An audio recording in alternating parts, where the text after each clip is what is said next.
Assalamualaikum warahmatullahi wabarakatuh. Di sini saya akan sedikit menjelaskan tentang Theory of Human Motivation. Sebelumnya, perkenalkan, nama saya Fitra Aulia Marinda dari program studi pendidikan bahasa Inggris kelas 1B. Oke, di sini saya akan membahas tentang 6 materi tentang Theory of Human Motivation. Yang pertama adalah sejarah Abraham Maslow. Yang kedua, definisi tentang Theory of Human Motivation. Yang ketiga, kebutuhan dasar Theory of Human Motivation. Yang keempat, keuntungan Theory of Human Motivation. Yang kelima, kerugian Theory of Human Motivation. Yang keenam adalah implikasi Theory of Human Motivation. Yang pertama adalah sejarah tentang tokoh Theory of Human Motivation, yaitu Abraham Maslow. Abraham Maslow lahir pada 1 April 1908 di Brooklyn, New York, dan besar di sana. Beliau merupakan anak pertama dari 7 bersaudara. Pada masa kecilnya, beliau dianggap tidak stabil. Mungkin ini terjadi karena latar belakang keluarganya yang cenderung keras dan kurang berpendidikan. Saat itu beliau dikenal sebagai anak yang kurang berkembang dan tidak bahagia. Kemudian, Maslow memulai karirnya sebagai pengajar di Brooklyn College pada tahun 1937 sampai 1951. Saat itu, Maslow terpengaruh oleh psikolog Gestalt bernama Mark Weitener dan antropolog Ruth Benedict. Pengaruhnya, Maslow menganggap mereka berdua adalah orang yang luar biasa. Maslow mulai menganalisis tentang mereka, mencatat perilaku mereka. Kelakuan stalking ini kemudian menjadi cikal bakal teori populer bernama hierarki Maslow. Menghabiskan waktunya dengan menulis hingga pada tahun 1967 ia terkena serangan jantung yang lumayan fatal, dan demi kesehatannya ia dan Bertha selaku istrinya kemudian pindah ke San Francisco yang suhunya lebih hangat. Tetapi pada akhirnya Maslow meninggal dunia pada 8 Juni 1970 karena serangan jantung setelah kesehatannya yang menurun di tahun-tahun terakhirnya. Yang kedua adalah definisi tentang Theory of Human Motivation. Maslow berpendapat bahwa manusia dimotivasi oleh hierarki. Apa itu hierarki? Hierarki adalah tingkatan, yaitu Maslow berpendapat bahwa manusia dimotivasi oleh tingkatan kebutuhan di mana seseorang harus memenuhi satu kebutuhan untuk memenuhi kebutuhan lainnya.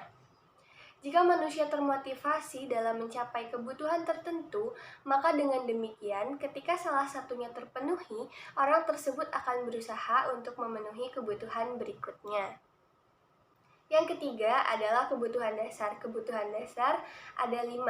Yang pertama, kebutuhan fisiologis. Yang kedua, kebutuhan rasa aman. Yang ketiga, kebutuhan sosial. Yang keempat, kebutuhan penghargaan. Dan yang terakhir, yang kelima, adalah kebutuhan aktualisasi diri. Menurut piramida hierarki, kebutuhan ini terbagi menjadi 3. Yang pertama, kebutuhan dasar. Kebutuhan dasar yaitu kebutuhan fisiologis dan kebutuhan rasa aman.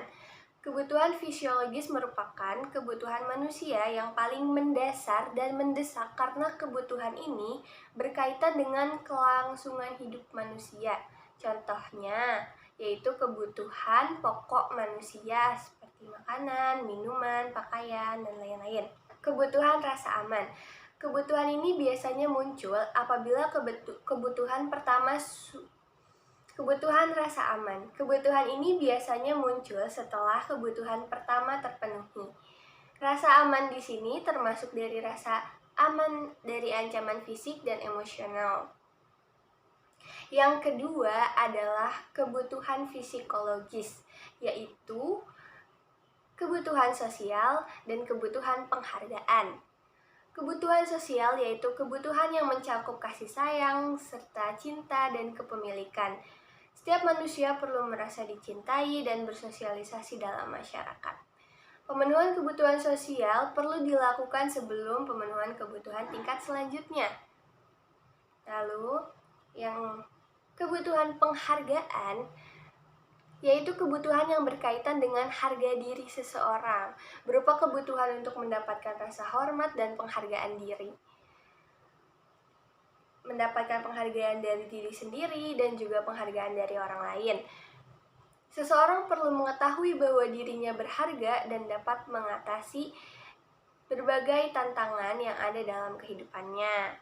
Yang terakhir, yang ketiga adalah kebutuhan pemenuhan diri, yaitu kebutuhan aktualisasi diri. Kebutuhan aktualisasi diri mengacu pada keinginan pemenuhan diri, yaitu kecenderungan untuk mengaktualisasikan apa yang terjadi pada dirinya sendiri. Kecenderungan ini dapat diutarakan sebagai keinginan untuk menjadi lebih dan lebih, untuk menjadi segala sesuatu yang mampu dilakukan oleh seseorang. Yang keempat adalah keuntungan dari Theory of Human Motivation. Ada beberapa keuntungan dari teori ini. Yang pertama, teori motivasi ini sangat sederhana, bahkan tidak jarang orang awam pun dengan mudah memahami materi ini. Yang kedua, teori Maslow ini sangat relevan hingga saat ini. Yang ketiga, dengan adanya teori ini, manusia bisa mengekspresikan diri, mengambil keputusan, dan menjadi dirinya sendiri.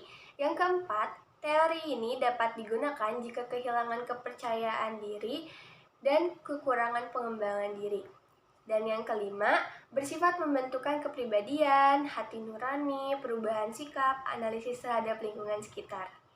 Yang kelima adalah kerugian Theory of Human Motivation.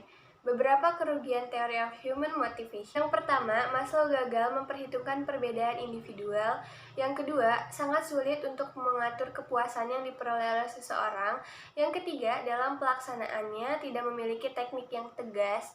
Yang keempat, terlalu percaya pada kemampuan orang tersebut untuk mengatasi masalahnya. Yang kelima, tidak semua individu melakukan hal yang sama, sehingga baik sebagian individu, kasih sayang dan rasa hormat lebih penting daripada keamanan.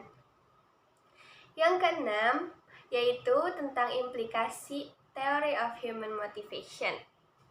Motivasi merupakan faktor yang sangat mempengaruhi hasil. Maka dalam lingkungan sekolah, jika siswa memiliki motivasi yang tinggi dalam belajar, maka akan mendapatkan hasil yang memuaskan. Tetapi akan menjadi berkebalikan jika seorang siswa malas belajar dan tidak bersungguh-sungguh dalam belajar, maka akan mendapatkan hasil yang kurang memuaskan atau bahkan tidak memuaskan. Semakin tinggi motivasi belajar, maka akan semakin tinggi pula hasil yang akan diperolehnya. Oke, yang terakhir adalah kesimpulan.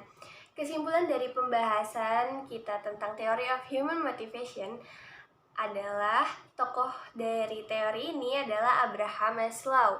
Maslow berpendapat bahwa manusia dimotivasi oleh tingkatan kebutuhan, di mana seseorang harus memenuhi satu kebutuhan untuk berpindah ke kebutuhan berikutnya. Jika manusia termotivasi dalam mencapai kebutuhan tertentu, maka orang tersebut akan berusaha untuk memenuhi kebutuhan yang lainnya.